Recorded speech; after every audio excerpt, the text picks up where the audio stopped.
Hey everyone, this is James from Mad River Homestead here in Southwest Ohio. Absolutely beautiful fall day. It's a little bit chillier this week, so I am going to be doing a few chores, things that are kind of geared towards getting the place ready for winter. One of the things that I do is twice a year, I clean out the deep litter in our chicken coops. The one behind us is the big coop, and then down at that end, there's another smaller coop that I use as well. Right now, our guineas are in there. I'll be adding them to the rest of the flock about mid-November. Now, we use the deep litter method in our coops. I wouldn't do it any other way. It makes it super easy. I know there are some people that clean out their coops every week. I will never do that because we use a lot of compost for our garden. And this is an absolutely awesome way to build up compost. I change the litter out twice a year, once in April and then again in October. You can see here, it's pretty deep. I'd say about 4 or 5 inches. And all I do is every week or so, I just come out here and kind of turn it. You can see over here in this area, that's where they're roosting right above there. So that gets kind of poopy. So I'll take that and kind of turn it into the rest of the compost. That'll help the carbon to absorb the moisture and then continue that decomposition. And then about every month or so, I go ahead and add some fresh pine shavings. That's what we use in our coop, is pine shavings. You'll see some straw, but that's just stuff that's spilled out of the nesting boxes right there. I set up this roosting bar so I can very easily move it. Just pick it up there, and I can move it over to the side, work on the other part. Then I can move it up to here.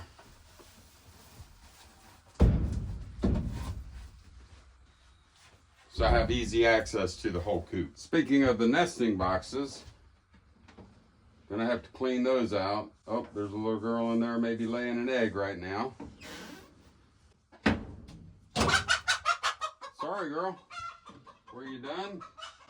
Yep. She was done. Pretty little egg. Some of the younger pullets have been sleeping in here at night. So you can see where chickens sleep, they poop. So you can see which ones they've been sleeping in. So I'm gonna be making something today that'll be on the other side. I can just flip it down at night. It'll close off those nesting boxes so they can't sleep inside of those. So the first thing I need to do is just get all this stuff out of here. That'll give me more room to move around. And every time I change the litter, I go ahead and sweep this part out and clean it up pretty good. I added this egg box inside the run recently. Chickens need options, because once they poop in a nesting box, then they don't want to go in there and lay their eggs. So instead, they made a nest down in here. We didn't realize at first that the dogs got some free eggs because we didn't know how long the eggs had been sitting there.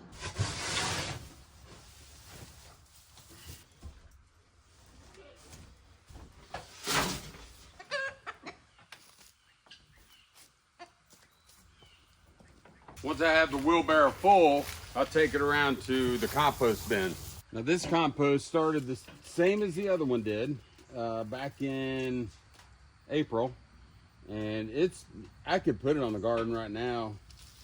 If I pull this back from the top, you can see it's really good compost. I'll just let it sit here all through the winter. I won't turn it anymore.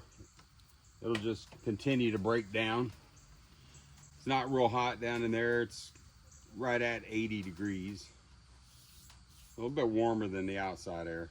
I just keep that stuff on top of it to keep the chickens from getting in there and scratching my pile down. I do let them go into the empty one. I usually leave a little bit in there for them to scratch around. They'll poop a little bit in it, which can't hurt a compost pile, right?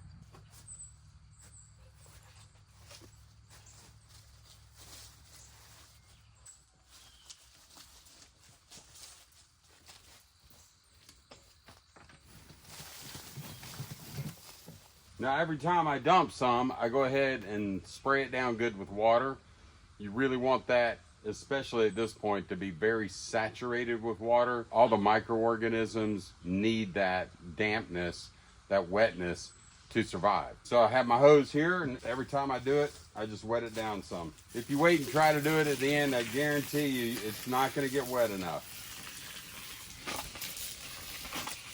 You can spray this hose forever, and it seems like only the top 2 or 3 inches will get wet when you do it that way.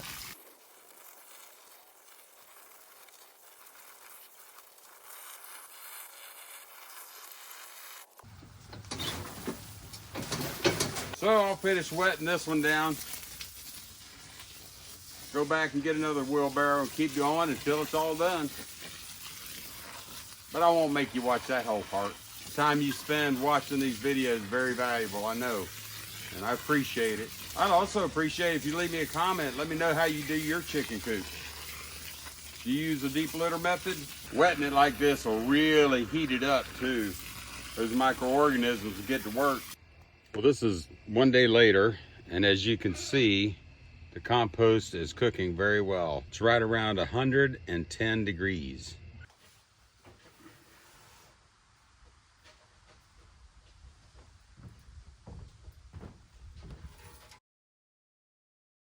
All right, so this chicken coop is cleaned out. Looks pretty good.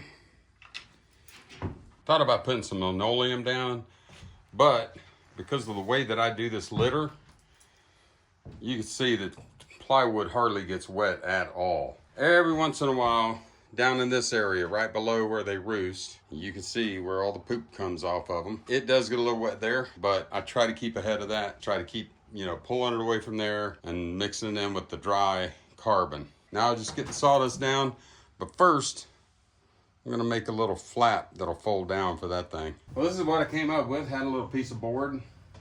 Put a string on it, put a couple of hinges. Got a little hook right here. I'll just put it there during the night when we put them in here. And then it'll come out a little bit, but they won't try to go through that. And then during the day, we just have to remember, put it down like that. That way they can get in and do their business. You have a family farming home in your area. I found these medium pine shavings that they have are a really good size. I've seen people put all kinds of things in the floor of their coop. I just feel like the pine shavings do the best job of composting with that chicken manure. Now initially I'll only put 2 to 3 inches in here, and then every week or so I'll come in here and throw more on top of the wet stuff, the fresh poop.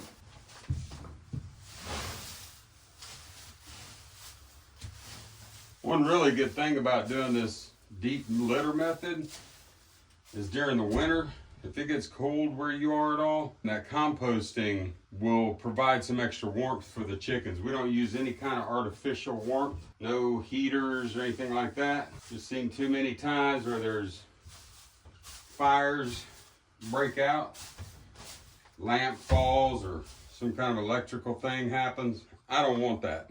Now I decided this time I'm going to use pine shavings for their nesting boxes. I've always used straw, but it seems to make such a mess. And when they make their nest, half of the straw comes out of it. So I'm going to try these pine shavings. Leave me a comment. Let me know what you use in your nesting box. All right, so everything's done for that coop. Now I just have to do the other smaller coop.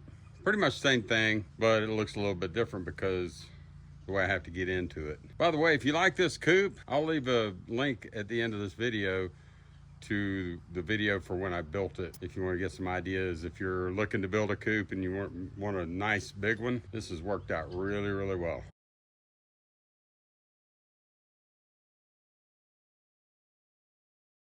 Now this coop was one of my first builds, and I made it out of pallets. And it's worked out pretty well, but because I'm 62, this part is getting a little bit tougher. Lift it up, prop that door up. Now put these pieces of board in here just to keep everything from falling out. So I just get in here and I push everything down to the other end, because the compost bin is about 7 or 8 feet from the other end. So I can push everything down there, just shovel it out, take it right over to the compost. And then I'll get the blower, leaf blower, and just blow it out. So like I said, I'll just get everything out from the other end, take it right over to the compost. You don't need to see all that, because you've already seen something very, very similar.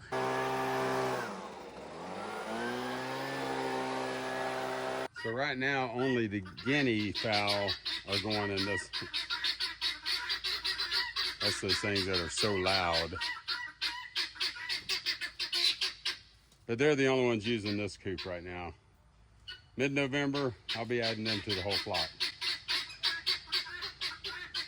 All right, let's get this thing put back together, get some pine shavings in it, it'll be done. All right, so this coop is cleaned out and fresh pine shavings put in. So I'll get her closed up.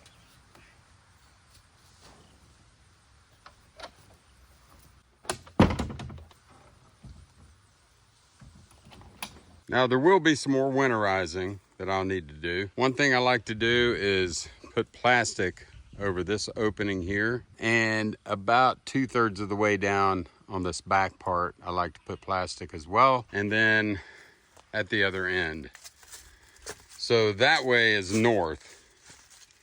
And sometimes we'll have wind coming in from that way, so I like to close that up. Still want to give them some ventilation, so I leave some of this open, and then the part that's inside the run, I leave it open as well. This coming from the south, we have south wind sometimes during the winter as well. But that's just putting up plastic, you don't need to see that. The other thing I'll do is put tarps from here down to about that door on this side, and then on the opposite side, it'll be tarped as well. So if we have a snow that's blowing, at least they'll have a good amount of area in here. This part down here, last year we had a 12-inch snow, and there's some drifts in there that were 1.5 to 2 feet deep. But I don't want to tarp the whole thing because I want them to have that daylight and not just be in a dark run when there's snow out. But that's just putting tarps up, and you don't need to see that either. Now for the goats, I got this shed concreted in the front. You might have seen some of my other videos where I poured concrete pads in the shelters for the goats. I wish I'd have done it before I started because it is a game changer. So much easier to clean out. You can do it more often. So this part is concreted, like I said, in the front. And then the back side of that shed, there's another shed there, another covered area. I've got about a 4-foot by 6-foot pad in there. This is our big buck's pen. And no, that is not him laying on the ground. I recently put a concrete pad there as well. Took off the metal siding because he had pummeled it to death, and I put up this wood siding. I'll take couple of the roofing panel pieces and just tack them up there for the winter once there's threat of snow anyway. Right now, G is in with Lily and Uno because it is breeding time.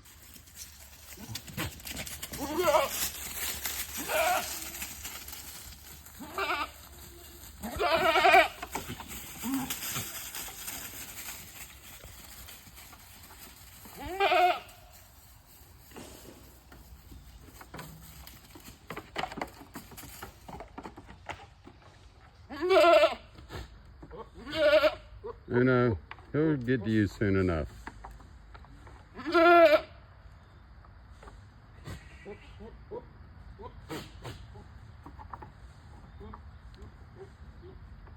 Gee, I don't think she's ready.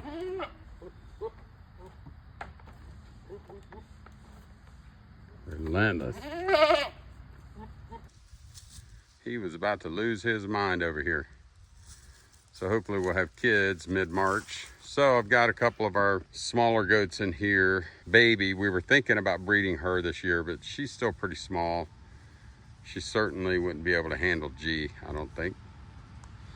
And this is Lovey, our little Nigerian dwarf. She's tiny. This is Spike's pen. Hey, Spike. He's also a Nigerian dwarf. And I did have Lovey in here with him, but I guess she's not at her time right now. And he was just being mean to her, trying to headbutt her, and you know why we call him Spike. Now his little shed, I concreted the pad before I even built the shed. So that made a big difference. What are you doing? Would you stop it? He's so destructive. What? He has been peeing on his face, which is a sign that he's in rut. He just didn't really realize what he had in his pen yesterday. That was your wife you were being so mean to. Goats are funny. I will need to get some more hay at some point. We've got a good bit, but the goats do go through it, so definitely will need to get some more. This is one of my most recent projects. You might have seen that video when I built the shed for the tractor. It's mainly just to keep out of most of the weather. I decided not to put sides on it, at least for now. At some point I might, but like I said, it's just to keep the rain off of it. Sure, some snow might blow in there on it, but it's got quite a canopy above it, so rain rarely goes sideways back in this area. So I think it's going to be good just as it is, and it makes it nice for hanging stuff. I can put stuff on the outside as well as the inside if I need to hang it on a wall or something. So that'll just about do it for this video. I do have more stuff to do, obviously, but that was the main thing that I wanted to show you today, was how I do the chicken coops, how we do that deep litter method in the chicken coops, and how we kind of clean it out and change it. Again, we just do that twice a year, once in October, once in April. One thing I do, I didn't mention it earlier, sometimes those guineas are loud. They're a great alarm system though. But one thing I do a lot of times is, if the coops aren't like really bad poopy, I'll go ahead and just scatter some scratch greens in them, and the chickens will go in and scratch around getting those grains, and they'll turn that bedding on their own. I figure they could do some work around here too. So anyway, thank you so much for taking the time to watch the video. It really means a lot to me. And until the next one, God bless you and your family.